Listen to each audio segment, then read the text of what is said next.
To e for. Duas palavras tão pequenas, mas que causam tanta confusão no inglês. Mas olha, fica tranquilo, porque depois desse vídeo aqui, eu tenho certeza de que você vai tirar de letra essas preposições do inglês. Hello and welcome to English in Brazil. I'm Karina, your English teacher. Se não conhecia esse canal ainda, já se inscreve porque tem dicas e aulas de inglês toda semana. Então vamos falar sobre to e for. A gente vai falar primeiro sobre o to, depois sobre o for e depois a diferença entre to e for, tá bom? Vamos começar falando sobre o to. O to, ele é usado para marcar o infinitivo do inglês, quando o verbo não está conjugado. Então, por exemplo, I want to learn English. Eu quero aprender inglês. Então, to learn, aprender. Esse to tá marcando o infinitivo de learn. Não é um verbo que tá conjugado no passado, por exemplo, aprendi, ou no futuro aprenderei. Então ele tá no infinitivo ali, sua forma básica. Então, to learn. Uma questão de pronúncia, então quando eu tô enfatizando aqui, eu falo to mesmo, como o number two. 1, 2, 3. Então é a mesma pronúncia. Só que quando a gente fala em contexto, na fala corrida, na fala natural, a gente acaba pronunciando como ta.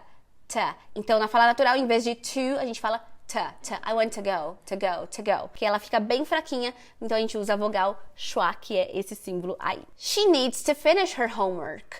Ela precisa finalizar a sua lição, acabar. Então, to finish tá aí para mostrar que é o infinitivo. Segundo uso de to, é uma preposição usada para indicar o propósito ou o objetivo de uma ação. Por exemplo, he studied hard to pass the exam. Ele estudou muito para passar na prova. To pass the exam. Então, to pass é o propósito, o objetivo dessa ação. Então, a gente usa o to. I work out twice a week to stay healthy. Então, eu malho 2 vezes por semana para me manter saudável. So, I work out to stay healthy.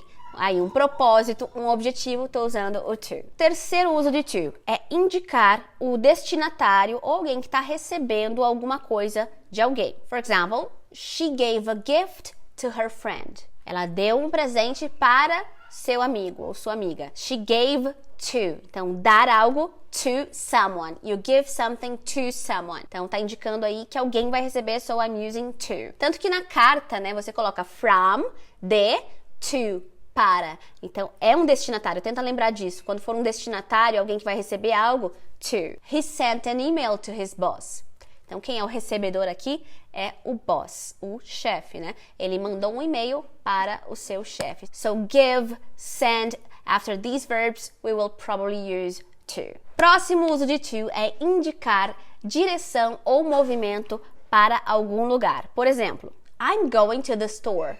Eu estou indo à loja. Então, esse to tá marcando um destino, que é a loja. I'm going to the store. Então, essa direção, esse caminho é a loja. They traveled to France. Eles viajaram para a França. They traveled to France. Eles viajaram e esse destino é a França. Próximo uso de to é indicar o tempo futuro com algumas estruturas, como, por exemplo, going to ou planning to. For example, I'm going to visit my grandparents next week.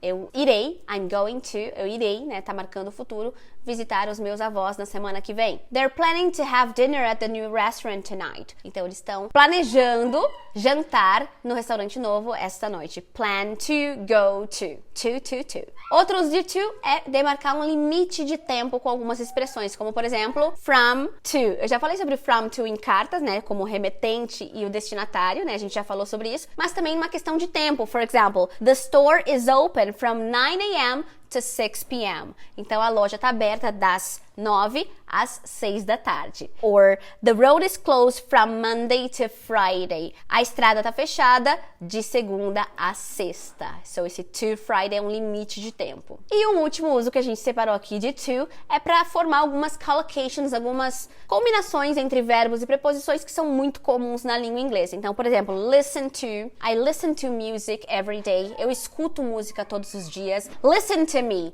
Me escuta aqui. Então, listen sempre com to.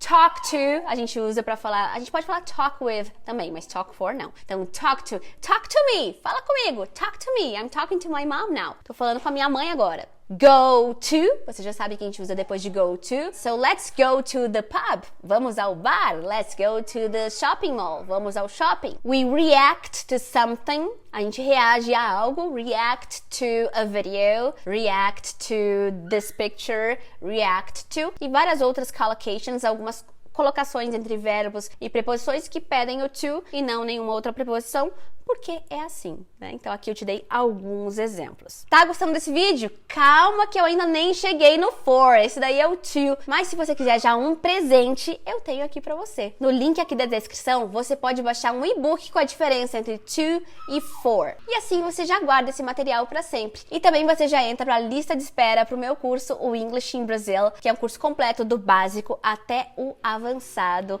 É um curso 100% online com aulas síncronas e assíncronas, ou seja, tem aula gravada, tem aula de conversação com os nossos professores e comigo, tem aula particular de conversação, então é um curso muito completo, você pode saber mais dando uma olhada aqui nos links da descrição, tá bom? Beleza, vamos falar de for, que é a mesma pronúncia do number four também, só que na fala natural a gente pode também falar fur, com a mesma vogal de t.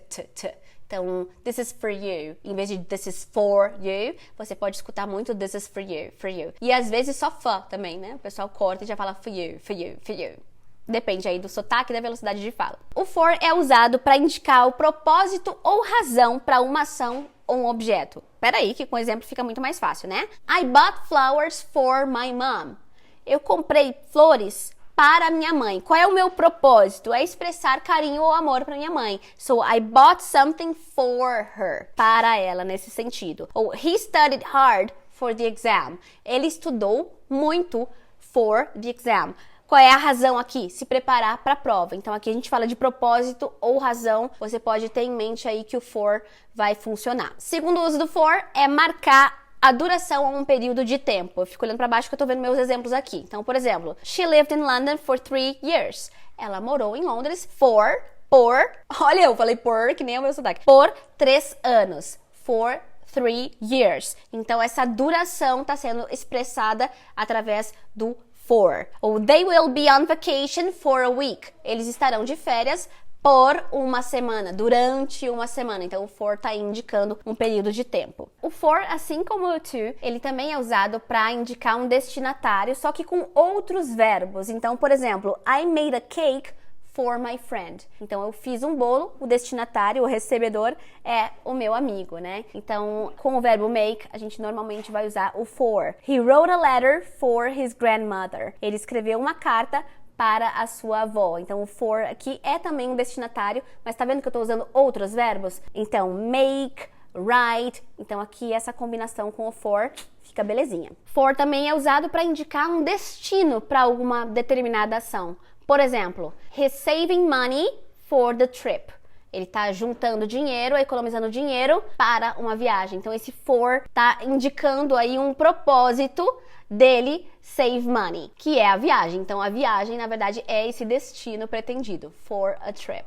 Outro uso é quando a gente fala sobre trocar alguma coisa, trocar algo de lugar ou trocar algo, enfim, trocar em geral. A gente vai usar o for e não o to. Por exemplo, she exchanged her old phone for a new one. Ela trocou o seu telefone antigo por um novo. He traded his card collection for a rare comic book. Ele trocou a sua coleção de cartões por um gibi raro, né? Então, a troca aqui é o quadrinho raro e na frase anterior é uma substituição para um celular novo. Então, we use for in these cases. Outro uso é para indicar a causa ou motivo de uma ação. Vamos aos exemplos para ficar mais fácil, né? She got a promotion for her hard work. Então, ela ganhou uma promoção por causa do seu trabalho duro, né? Então, esse for aqui tá indicando uma causa, e por causa de... O to nunca vai servir para essa situação. Outro exemplo aqui, ó. He was punished for breaking the rules. Ele foi punido por quebrar as regras. Aqui, o to nunca funcionaria, tá? Então, o for aqui tá mostrando uma causa, por quebrar as regras que ele foi punido. Importante salientar que depois do for, o verbo tem que estar aqui no ing, viu? For breaking the rules. E não for break, tá? For breaking. E por último, aqui no for, assim como a gente fez com o to, deixa eu te mostrar algumas collocations, algumas colocações entre verbos e preposições que o for tá sempre presente ali. For example, watch out for, settle for, fall for, I'm falling for him. Eu tô me apaixonando por ele. I'm falling for him. Ask for. Então, por exemplo, ask for permission, que é pedir permissão. Look for, aí já é um phrasal verb que muda o significado de look, né? Então, to look for something significa procurar algo. Vou deixar aqui no card uma playlist com phrasal verbs, que daí já é outro assunto, né? Quando a preposição se junta com o verbo e acaba mudando o significado desse verbo. Então, se não sabe o que é isso, dá uma olhada aqui depois pra você aprender. O assunto hoje é mais denso, né? Vocês estão sentindo, é grammar na veia. Beleza, mas talvez tenha aí na sua cabeça uma pulguinha dizendo assim, tá, mas e quando eu posso usar um ou outro? Tanto que ali na minha explicação eu falei que o to poderia ser com propósito e o for também poderia ser um propósito. Então como é que eu vou saber? Tem algumas diferenças sutis que você pode observar e que eu acho que isso vai acabar te ajudando. Então vamos ver alguns exemplos aqui, ó. He studied hard to pass the exam. He studied hard for the exam. Qual é a diferença aqui entre o to e for em questão de estrutura? O significado é o mesmo, mas qual é a diferença aqui de estrutura? O que vem depois de cada um? Dá uma olhada aí. Então, normalmente depois do to, nesse tipo de estrutura, você vai ter um verbo, to pass the exam. Então, aqui a gente tem um infinitivo, né?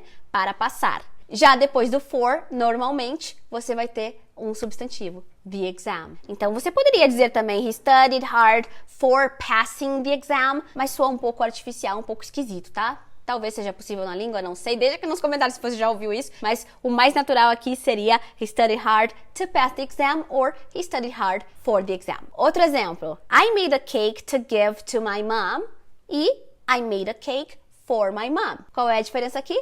A mesma. Então, quando eu estou usando to, eu tenho um verbo depois, to give to my mom. Então, eu tenho, na verdade, dois tos aqui. O to give tá aqui uma questão de infinitivo. Então, o to give, para dar, to my mom, para a minha mãe. E no segundo caso, a gente tem o substantivo e não o verbo, for my mom. Significado igual, o que muda é a estrutura mesmo. Também vale salientar que o uso de to e de for varia muito de acordo com o contexto. Então, eu não conseguiria dar conta em um vídeo de todas as situações, de todas as diferenças, analisar todas as possibilidades. É impossível, tá? Então, por isso que é tão importante que a gente se exponha à língua, que a gente escute bastante, que a gente leia bastante, que a gente se exponha muito ao idioma, porque daqui a pouco você não vai precisar dessas regras aqui. Vou ser bem sincera pra vocês, gente. Eu aprendi to e for sem ler regra de to e for. Então aqui eu tenho esse vídeo, você pode ter essas noções, você pode ter essa ideia geral, mas eu aprendi isso daqui intuitivamente. Eu já sabia de tudo isso, só que eu nunca tinha lido uma página sobre to e for na minha vida. Então, quanto mais você escuta, quanto mais você se expõe ao idioma,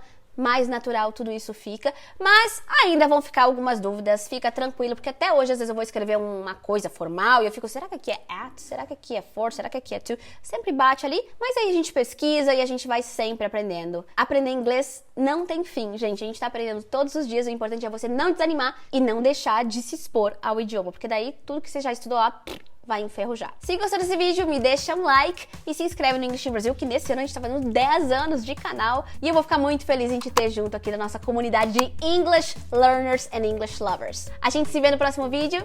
Take care!